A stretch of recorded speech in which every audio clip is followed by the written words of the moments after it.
এই স্কুলে সবই অন্যরকম, সবকিছুতেই মজা। স্কুলের দুপুরের খাওয়া দাওয়া যে এত মজার হতে পারে ও ভাবতেই পারেনি। কাল ও যে এখানে বসে ওর বাক্স খুলে হেডমাস্টার মশাইকে সাগর থেকে পাহাড় থেকে কিছু কিছু জিনিস আছে কিনা তা দেখাবে, এ কথা ভাবতেই ওর এত আনন্দ হচ্ছিল যে ওর নেচে উঠতে ইচ্ছে করছিল। নমস্কার, এসডিএমটি গল্প পাঠের আসরে নতুন একটি পর্বে আপনাদের সকলকে স্বাগত। আমরা তত্ত্বচান তেতসুকো কুরোয়ানাগির লেখার এই গল্পটি পাঠ করছি আপনাদের জন্য। আমাদের এই পর্বগুলি যদি আপনাদের ভালো লেগে থাকে তাহলে দয়া করে একটি লাইক করবেন। ভিডিওগুলি আপনাদের ইচ্ছে হলে শেয়ার করতে পারেন সমমনস্ক মানুষদের সঙ্গে, বা আমাদের এই নতুন উদ্যোগকে সমর্থন জানাতে আপনারা আমাদের চ্যানেলটি সাবস্ক্রাইবও করতে পারেন। বেল আইকনটি যদি প্রেস করেন আমাদের ভবিষ্যৎ সমস্ত নোটিফিকেশন, কখন কখন আমরা ভিডিও আনছি সেটি আপনারা জানতে পারবেন। দয়া করে আমাদের পাশে থাকবেন। গত পর্বে আমরা দেখেছিলাম তত্ত্বচান একটি ছোট্ট মেয়ে, যাকে কিনা তার প্রথম স্কুল থেকে তাড়িয়ে দেওয়া হয়েছে, যে কথাটি তার মা তাকে জানতে দেননি। সে এসেছে একটি নতুন স্কুলে। স্কুল দেখেই প্রথম দর্শনেই তার খুব ভালো লেগে গেছে, কেননা এই স্কুলে ক্লাস হয় রেলগাড়ির কামরায়। এমনটা কেউ কখনো আগে শোনেনি, দেখেওনি। তার সেই অভিজ্ঞতা হয়েছে এবং প্রথম দর্শনেই তার খুব ভালো লেগে গিয়েছে এই স্কুলের হেডমাস্টার মশাইকে। চলুন দেখি তারপর কি হলো। আজকের অধ্যায়ের হেডলাইন দুপুরের খাওয়া দাওয়া।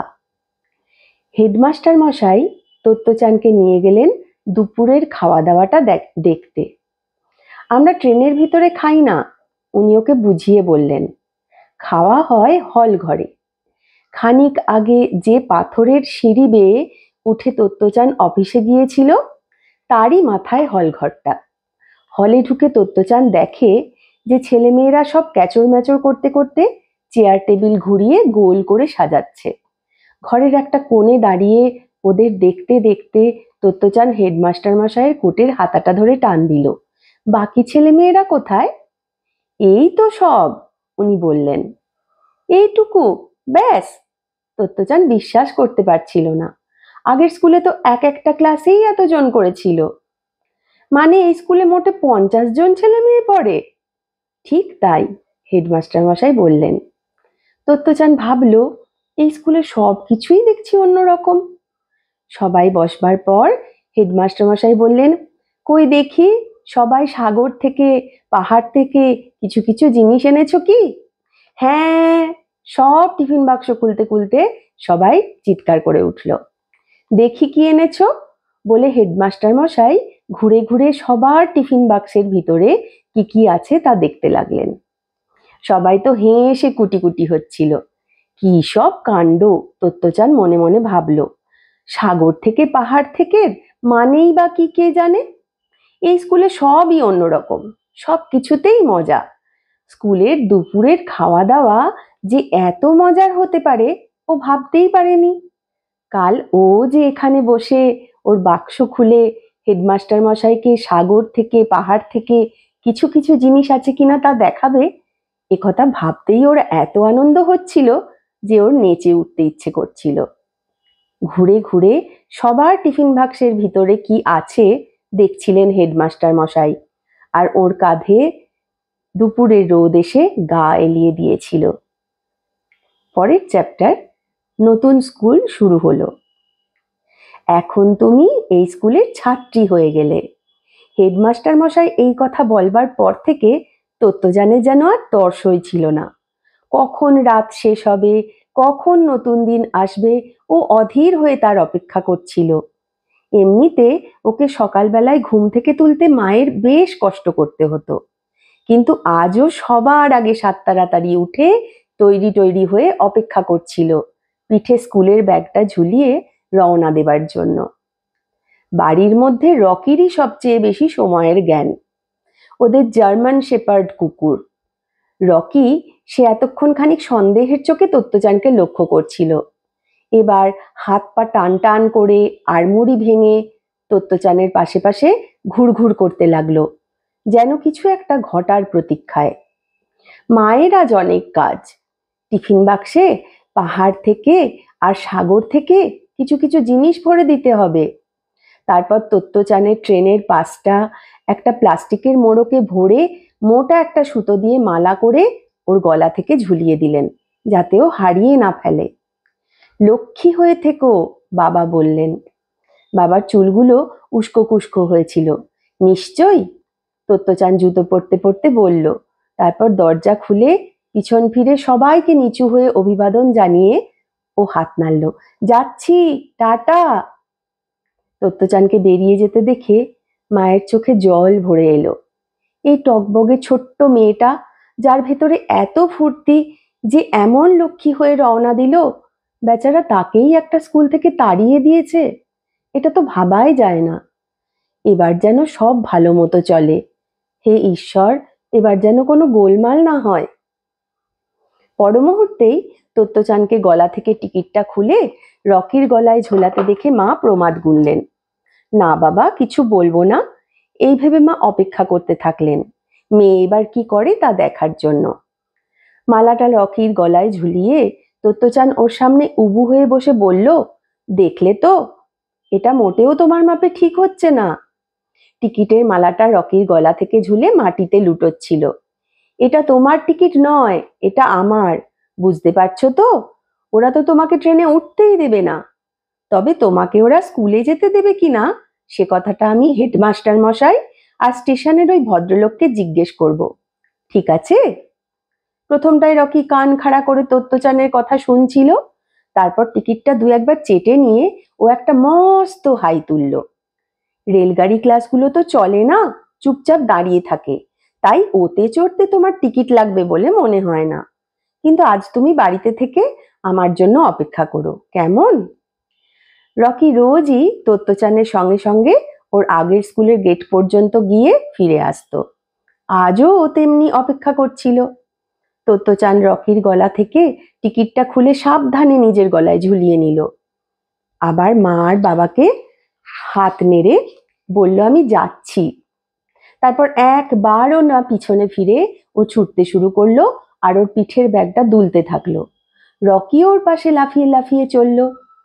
স্টেশন আর ওর পুরনো স্কুল একই পথে পড়তো, তাই রাস্তায় অনেক চেনা কুকুর, বেড়াল আর পুরনো স্কুলের অনেক ছেলে মেয়ের সঙ্গে ওর দেখা হলো। ওদের দেখাবে কি গলায় ঝোলানো টিকিটটা? আজ থাক, যদি দেরি হয়ে যায় নতুন স্কুলে যেতে, এই ভেবেও এগিয়ে চলল। পথটা যেখানে ভাগ হয়ে গেছে সেখানে পৌঁছে তোত্তচান এতদিন বাঁ দিকে ঘুরতো। আজ ওকে ডান দিকে ঘুরতে দেখে রকি একটু চিন্তিত ভাবে এদিক ওদিক দেখতে লাগলো। তোত্তচান ততক্ষণে স্টেশনের গেটে পৌঁছে গেছে, কিন্তু আবার ও রকির কাছে ফিরে এলো। বেচারা রকি যেন বেশ ঘাবড়ে গিয়েছিল। আমি আর পুরনো স্কুলে যাচ্ছি না, বুঝেছো? এখন থেকে আমি নতুন স্কুলে যাব। রকির গালে গাল লাগিয়ে তোত্তচান ওকে আদর করলো। যদিও ওর কান থেকে সেই বিকট গন্ধটা আসছিল, তবু তোত্তচানের গন্ধটা বেশ ভালোই লাগতো। টাটা রকি, বলতে বলতে ও গেটে দাঁড়ানো চেকারকে টিকিটটা দেখালো। তারপর স্টেশনের খাড়া সিঁড়ি বেয়ে উঠতে লাগলো। নিচে দাঁড়িয়ে রকি কুই কুই করতে থাকলো যতক্ষণ পর্যন্ত তোত্তচানকে দেখা গেল ততক্ষণ। এরপর পরের অধ্যায়, এর হেডলাইন রেলগাড়ি ক্লাস। হেডমাস্টার মশাই ওকে বলে দিয়েছিলেন কোন কামরাটাতে ওর ক্লাস হবে। সেই কামরার দরজার পৌঁছে ও দেখলো যে কেউই তখনও আসেনি। বেশ পুরনো আমলের গাড়ি, বাইরে থেকে দুহাত দিয়ে হ্যান্ডেল ধরে দরজাটা ঠেলে সরিয়ে তবে উঠতে হয়। ক্লাসের ভিতর উঁকি দেওয়ার সময় তোত্তচানের বুকটা দুম দুম করতে লাগলো। উফ, কি মজা! এখানে পড়া মানে তো সারাক্ষণই কোথাও না কোথাও থাকা। জানালার ওপরে মালপত্র রাখার তাক, সব একটা গাড়ির ভিতরে যেমন থাকে তেমনই। তফাৎ হলো সামনে টাঙানো ব্ল্যাকবোর্ডটা আর পাশাপাশি বসানো বেঞ্চগুলোকে তুলে নিয়ে ডেস্ক আর চেয়ার পাতা হয়েছে। এছাড়া রেলের কামরায় দাঁড়িয়ে থাকা যাত্রীদের জন্য ওপরের রড থেকে যে রিংগুলো ঝোলানো থাকে সেগুলোও খুলে নেওয়া হয়েছিল। তোত্তচান গিয়ে কার একজন ডেস্কে যেন বসে পড়ল। কাঠের চেয়ারগুলো ওর আগের স্কুলের মতোই, কিন্তু বসতে মনে হলো যেন অনেক বেশি আরাম। এই চেয়ারে তো সারা দিন বসে থাকতে পারে। তত্ত্বচানের এত আনন্দ হচ্ছিল আর স্কুলটা এতই ভালো লাগছিল যে মনে মনেও ঠিক করেই ফেললো ও একদিনও স্কুল কামাই করবে না। জানালা দিয়ে বাইরের দিকে তাকালো তত্ত্বচান। ও জানতো যে এই কামরাগুলো চলতে পারে না, তবু ওর মনে হলো যেন ট্রেনটা চলছে। হয়তো বাইরে হাওয়ায় গাছ আর ফুলগুলো দুলছিল বলেই ওর এমন মনে হয়েছিল। ওহ, কি ভালো বলে ও জানলার কাছে গালটা ঠেকিয়ে দিয়ে গুনগুন করে গান গাইতে লাগলো। এরকমই করে তত্ত্বচান, যখন খুব আনন্দ হয় তখন আপন মনে কিছু একটা গান বানিয়ে বানিয়ে গাইতে থাকে। আমি খুব খুশি, খুব খুশি আমি। কেন আমি খুশি? কারণ সেই মুহূর্তে একটি মেয়ে গাড়িতে উঠে এলো। ব্যাগ থেকে নোট বই আর পেন্সিল বের করে ডেস্কের ওপরে রেখে পায়ের আঙুলের ডগায় ভর দিয়ে উঁচু হয়ে দাঁড়িয়ে ব্যাগটা তাকে তুলে দিল মেয়েটি। জুতোর থলেটাও ওপরে তুলে রাখলো। তত্ত্বচান গান থামিয়ে মেয়েটির দেখা দেখি নিজের ব্যাগটা তুলে রাখলো। এরপর একটি ছেলে উঠে এসে দরজা থেকে ওর ব্যাগটা তাকের দিকে ছুঁড়ে দিল, ঠিক যেন বাস্কেটবল খেলছে। ব্যাগটা তাকে না পৌঁছে মাটিতে পড়ে গেল। হলো না, খুব খারাপ বলে ও ব্যাগটা তুলে নিয়ে আবার একই জায়গা থেকে তাক করলো। এবার ব্যাগ গন্তব্যে ঠিকমতো পৌঁছলো। বেশ ভালো বলল ছেলেটি, কিন্তু তারপরই আবার খুব খারাপ বলে ব্যাগটা নামিয়ে এনে ওর নোট বই আর পেন্সিলের বাক্স বের করে নিল। অর্থাৎ এবার তাকটা ভালোই ছিল, কিন্তু জরুরি জিনিসগুলো বের করতে ভুলে যাওয়াটা ঠিক হয়নি। শেষ পর্যন্ত 9 জন ছেলে মেয়ে জড়ো হলো ক্লাসে। 9 জন মিলে ক্লাস 1, তোমই গাকুয়েনের ক্লাস 1। সবাই মিলে একসঙ্গে নানা দেশে যাবে একই গাড়িতে চেপে। আজকের আমাদের গল্প পাঠের আসরের পর্ব এখানেই শেষ হলো।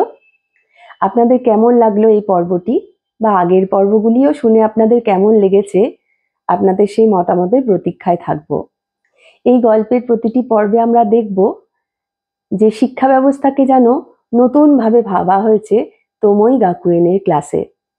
হেডমাস্টার মশাই তিনি শিক্ষাকে এমনভাবে ছোটদের কাছে উপস্থাপিত করেছেন যে স্কুলে এসে তারা কিছু একটা শিখবে, দিদিমণি মাস্টারমশাইদের বকুনি খাবে, অনেক ভয়ে ভয়ে তাদের থাকতে হবে, এই ব্যাপারটি সেখানে নেই।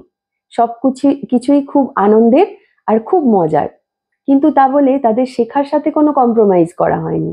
বরং প্রাণবন্তভাবে শিখতে পেরে তারা যেন অন্যদের তুলনায় একটু বেশিই সচেতন হতে পারছে। গল্পের প্রতিটি পর্বে স্তরে স্তরে এগুলো আরো ভালোভাবে দেখব আমরা। আজকের পর্ব এইটুকুই থাক। আবার আপনাদের সঙ্গে দেখা হবে আমাদের পরবর্তী কোনো পর্বে। আমাদের সঙ্গে থাকবেন। নমস্কার।